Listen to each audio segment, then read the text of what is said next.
Pagi Pak, perkenalkan nama saya Beatrix Clara Mariani, NIM 19030300035,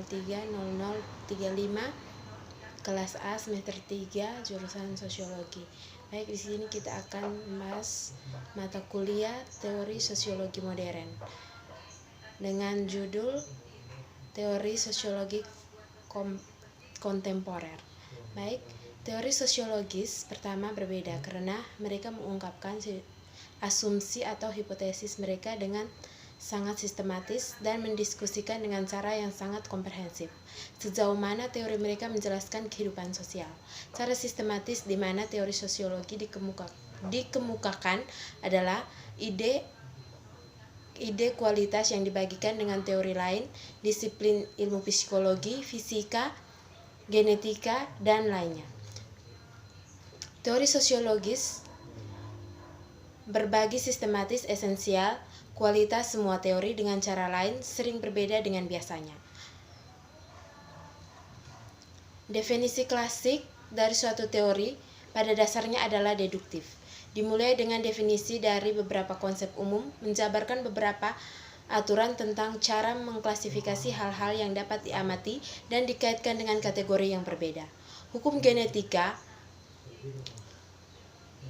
adalah contoh yang baik untuk pernyataan tentang pasangan, gen, dan distribusi karakteristik di antara keturunan dapat digunakan untuk menyimpulkan pernyataan tentang yang sangat besar dari berbagai spesies. Karena teori semacam ini juga merupakan instrumen yang sangat kuat. Yang berikut pemahaman masyarakat yang memprediksi dan memanipulasi lingkungan. Hal ini penting bagi hampir semua aspek. Ilmuwan sosial dan akademisi lainnya kadang-kadang ditunda hidup di menara gading, dipisahkan dari dunia nyata, dari urusan praktik, seperti semua disiplin ilmu yang lain dan daerah khusus kegiatan. Sosiologi memang mengembangkan bahasa sendiri khususnya dan kerangka interpretatif khas untuk membantu kita ke dunia sosial. Salah satu tujuan utama dari teori sosiologi adalah untuk membuat eksplisit keyakinan implisit dan asumsi yang bentuk dasar untuk perilaku sosial masyarakat dan dunia sosial mereka telah ditetapkan. Tetapi pengetahuan khusus sosiolog tidak pernah akan setara dengan pemahaman implisit dari pengaturan sosial tertentu. Pernyataan penting adalah apakah analisis sosiologi mengarah ke wawasan baru dan peningkatan pemahaman tentang dunia sosial sendiri serta dunia sosial lainnya dari satu teori sendiri. Teori sosiolog sendiri tidak semua menggunakan bahasa yang sama atau kerangka teoretis. Beberapa perspektif yang lebih sulit daripada yang lain untuk berhubungan dengan kehidupan sehari-hari. Dan beberapa tidak diragukan lagi penyelidikan lebih perencana dan pemahaman yang lebih baik daripada yang lain. Sejak awal, sosiologi telah ditandai dengan perselisihan apa pertanyaan yang paling penting yang dapat membantu kita untuk memahami fitur yang lebih mendasar dari dunia sosial.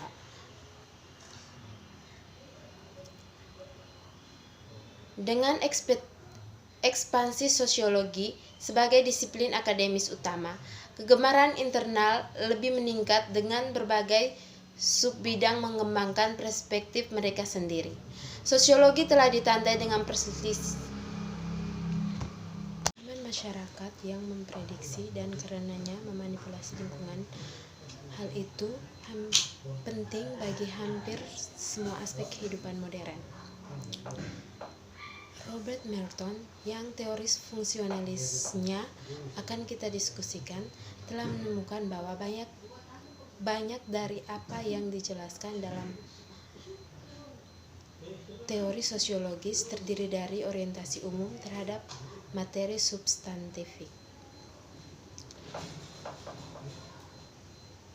Beberapa ahli teori yang karyanya seperti saat ini sangat tertarik untuk membuat pernyataan prediktif atau dapat diuji dengan organisasi sosial dan perkembangan masyarakat.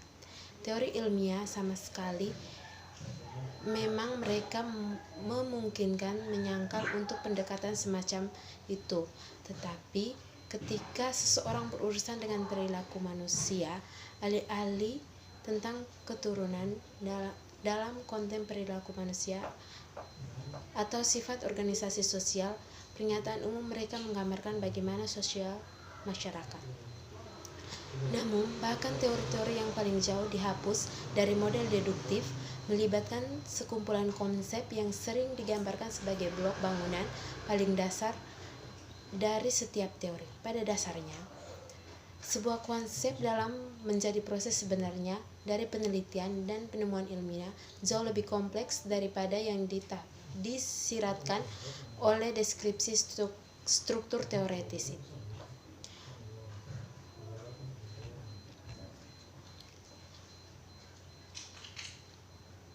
Pemahaman tentang sifat manusia masyarakat. Tetapi para ahli teori memberikan perhatian paling besar bukan pada psikologi individu, tetapi lebih kepada organisasi dan institusi dari masyarakat dan pada peran yang ditentukan secara sosial yang dimainkan individu di dalamnya. Mereka menghabiskan sedikit waktu untuk menganalisis yang digunakan oleh pendekatan mikrososiologis ini tidak mengkategorikan aspek struktur sosial, melainkan terdiri dari kosakata yang diperlukan untuk membahas tindakan tertentu. Teori pilihan rasional kurang mudah dikategorikan, meskipun mereka berkonsentrasi pada keputusan pilihan rasional kurang mudah dikategorikan, dan pilihan individu. Teori-teori ini pada khususnya upaya untuk menghubungkan mereka dengan kualitas struktural seperti legitimasi masyarakat. Konflik teori sosiologi menggunakan perspektif pilihan rasional, terutama perhatian dengan masalah mikrososiologis, asumsi sosiologis. Asumsi mendasar yang paling penting dari para ahli teori berkaitan dengan sifat manusia, dan di seluruh teks mencoba untuk menggarisbawahi dan membedakan pandangan manusia yang berbeda. Para ahli teori berbeda, khususnya dalam hal apakah mereka memandang perilaku manusia pada dasarnya ditentukan dengan demikian. Pada prinsipnya dapat diprediksi apakah mereka yang menekan kreativitas manusia. Berikut teori konflik adalah alternatif utama dari fungsionalisme sebagai pendekatan untuk menganalisis struktur umum masyarakat, dan itu semakin populer dan penting dalam sosiologi modern. Ini juga merupakan perspektif yang kurang menyatu dibandingkan dengan yang lain yang dibahas, dan di antara pendukung seringkali lebih daripada yang mereka miliki dengan teori yang menggunakan pendekatan lain. Namun teori konflik dari semua jenis memiliki asumsi prasangka penting.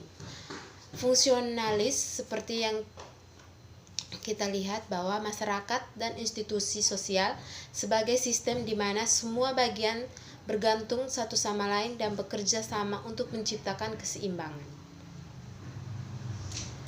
Fungsionalis melihat hukum perdata misalnya sebagai cara untuk meningkatkan integrasi sosial, sedangkan ahli teori konflik memiliki hukum perdata sebagai cara untuk mengidentifikasi dan menegakkan tatanan tertentu untuk menguntungkan beberapa kelompok dengan pengorbanan yang lain. Perbedaan antara teori-teori implisit dan eksplisit membantu kita fokus pada perubahan dan batas kabur antara keyakinan dan ide-ide yang kita ambil untuk diberikan dan mereka yang kita datangi untuk memeriksa secara intelektual. Meskipun banyak asumsi implisit selalu tetap di bawah tingkat refleksi sadar, kesadaran masyarakat kadang-kadang dapat mengangkat sehingga asumsi implisit menjadi eksplisit. Tantangan untuk asumsi akal sehat berasal dari beberapa sumber yang berbeda. Meningkatkan kontak dengan masyarakat dengan budaya yang berbeda dapat menyebabkan kesadaran yang lebih besar dari keragaman budaya yang dianut dan kemungkinan alternatif orang lain telah ditemukan untuk kehidupan yang memuaskan. Perubahan sosial yang cepat dapat memicu ide-ide dan strategi baru untuk mengatasi perubahan, terutama ketika kepercayaan dan adat istiadat didirikan tampak kurang relevan untuk menjadi peningkatan tingkat atau bentuk-bentuk baru dari penyimpangan. Teori ekonomi klasik dan utilitarianisme Inggris menemukan bahwa orang membentuk atau membuat pilihan yang dimaksudkan untuk mempromosikan kesenangan atau keuntungan mereka dan meminimalkan rasa sakit atau biaya. Fokus sangat individualistis ini kontras dengan penekanan Jerman pada bagian kesadaran dan motivasi individu dibentuk oleh pola budaya mendalam bersama masyarakat serta fokus Prancis di tingkat masyarakat analisis. Demikian penjelasan dari saya. Sekian dan terima kasih.